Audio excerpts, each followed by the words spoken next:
Car tu bénis le juste, Éternel, tu l'entoures de ta grâce comme d'un bouclier.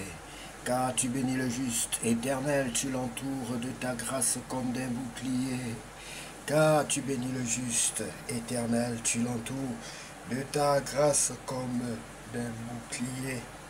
Psaume chapitre 5, verset 12. Bonsoir bien-aimés, c'est l'heure de la prière et de la méditation. Seigneur, en cette fin de journée, nous venons te remercier pour ta fidélité et ton amour qui nous ont accompagnés. Père Céleste, merci pour cette journée de repos et de communion avec toi. Merci pour chaque instant passé sous ta grâce et pour la paix que tu as déposée dans nos cœurs. Alors que nous nous apprêtons à nous reposer, nous te confions nos pensées, nos inquiétudes et nos projets. Remplis-nous de ton esprit et accorde-nous un sommeil paisible sous ta protection. Nous nous appuyons sur ta promesse, car tu bénis le juste, Éternel, tu l'entoures de ta grâce comme d'un bouclier. Psaume chapitre 5, verset 12. Oui, bien-aimés, vous êtes toujours très nombreux à revenir à la bergerie. Oui, bien-aimés, que Dieu vous bénisse. Si vous avez compris dans la nécessité et l'importance de revenir dans la présence de Dieu, de revenir dans la maison de votre Père, nous ne pouvons que nous en réjouir et vous encourager, bien-aimés. Que Dieu vous bénisse abondamment sans plus tarder. Vous allez donc répéter cette prière après moi pour sceller votre alliance, pour sceller votre acte, votre décision. C'est la plus grande décision de la terre, du ciel. C'est la plus grande décision que vous avez prise depuis que vous êtes né. Bien-aimé, celle de revenir dans la maison de votre Père. Alors tu vas dire, Seigneur Jésus, je reconnais que je suis un pécheur. Je reconnais que tu es le Saint de Dieu. Je reconnais que sans toi, je ne suis rien, je ne peux rien faire sans toi. Je reconnais, Seigneur Jésus, que tu es mort à la croix pour moi. Je reconnais que tu es le Fils unique de Dieu, le Saint de Dieu, le Tout-Puissant et l'Innocent, celui qui s'est fait chair. Seigneur, je t'accepte dans ma vie comme mon sauveur personnel. Et je t'invite afin que tu y demeures définitivement et aussi que tu me baptises de ton Saint-Esprit. Père Saint, je t'en prie au nom de Jésus-Christ de Nazareth. Amen.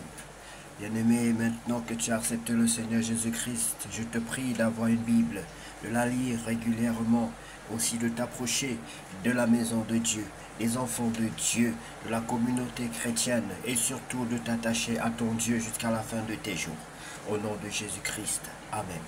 Nous allons donc lire la parole de Dieu aujourd'hui dans le livre de Romains chapitre 4. L'exemple d'Abraham. Maintenant, qu'est-ce que nous allons dire sur Abraham, notre ancêtre? Qu'est-ce qu'il a obtenu par lui-même? Si Abraham a été reconnu comme juste à cause de ce qu'il a fait, il peut se vanter, mais pas devant Dieu. En effet, voici ce que disent les livres saints. Abraham a cru en Dieu, alors Dieu l'a reconnu comme juste en tenant compte de sa foi. Quand quelqu'un fait des efforts pour recevoir une récompense, il la reçoit. Amen. Ce n'est pas un cadeau, c'est quelque chose qu'on lui doit. Supposons au contraire que quelqu'un ne fait rien pour recevoir une récompense. Cependant, il croit en celui qui rend juste le pécheur. Alors Dieu tient compte de sa foi et le reconnaît comme juste. Oui, bien-aimés, nous ne méritons pas le salut. Nous ne méritons pas la justice de Dieu. Mais c'est parce que nous croyons que Dieu peut nous faire justice, bien-aimés. Et David chante son bonheur, le bonheur de celui que Dieu reconnaît comme juste, sans tenir compte de ses actes. Voici les gens heureux, Dieu a enlevé leur faute, il a pardonné le péché. Voici l'homme heureux, le Seigneur ne tient pas compte de sa faute. Ce n'est pas la circoncision qui rend juste. Est-ce est-ce que ce bonheur est seulement pour les Juifs ou bien est-ce qu'il est aussi pour les autres peuples? Nous avons dit Abraham a cru en Dieu, alors Dieu l'a reconnu comme juste en tenant compte de sa foi. Mais quand Dieu quand Dieu l'a-t-il reconnu comme juste? Après sa circoncision ou avant? Non, pas après, mais avant. Avant d'être circoncis, Abraham était juste parce qu'il croyait en Dieu.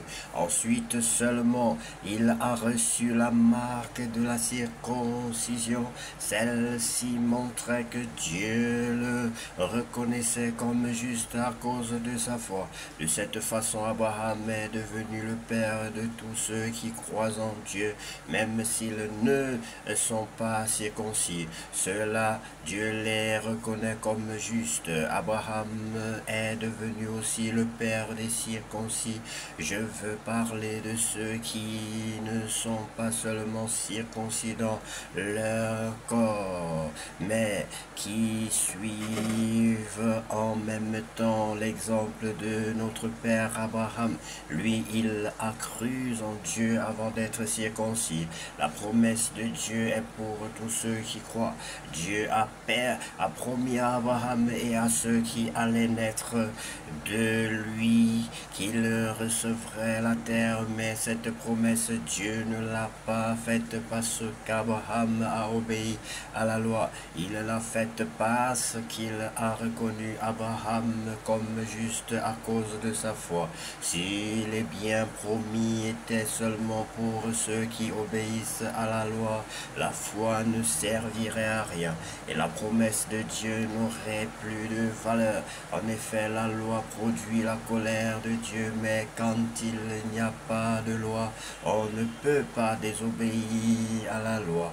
Pour cette raison, c'est en croyant qu'on reçoit les biens promis, et c'est vraiment un don gratuit. Alors la promesse est valable pour tous ceux qui sont nés d'Abraham.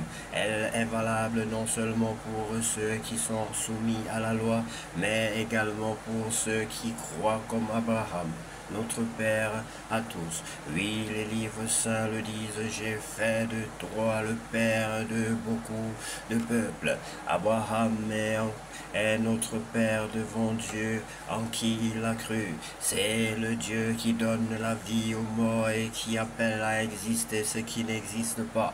Il n'y avait plus d'espoir et pourtant Abraham a espéré. Il a cru en Dieu et pour cela il est devenu le Père de beaucoup de peuples. Les livres saints le disent. Ceux qui vont naître de toi seront très nombreux. La foi d'Abraham est restée solide. Pourtant, il avait à peu près 100 ans et il le savait. Son corps était déjà comme mort et Sarah ne pouvait pas avoir d'enfant. Devant la promesse de Dieu, il n'a pas manqué de confiance. Au contraire, sa foi l'a rempli de force et il a rendu gloire à Dieu. Il était sûr d'une chose, ce que Dieu a promis, il est assez puissant pour le faire. Amen. C'est pourquoi Dieu a reconnu Abraham comme juste. Quand les livres saints disent Dieu l'a reconnu comme juste, ces paroles ne sont pas pour Abraham seulement, elles sont aussi pour nous et Dieu tiendra compte de notre foi. En effet, nous croyons en lui qui a réveillé Jésus notre Seigneur de la mort. Jésus a été livré à cause de nos fautes, mais Dieu l'a réveillé à la mort pour nous rendre justes. Amen. Bien-aimés, c'est très important de chercher à comprendre tout ceci. C'est pour nous que ceci a été écrit, c'est pas pour la nature, pour les arbres, pour le tonnerre, pour les animaux. C'est pour nous. Nous devons consommer la parole de Dieu, bien-aimés. Que Dieu vous bénisse et que cette nuit soit la plus belle de toutes les nuits déjà vécues sur cette terre au nom de Jésus-Christ. Amen.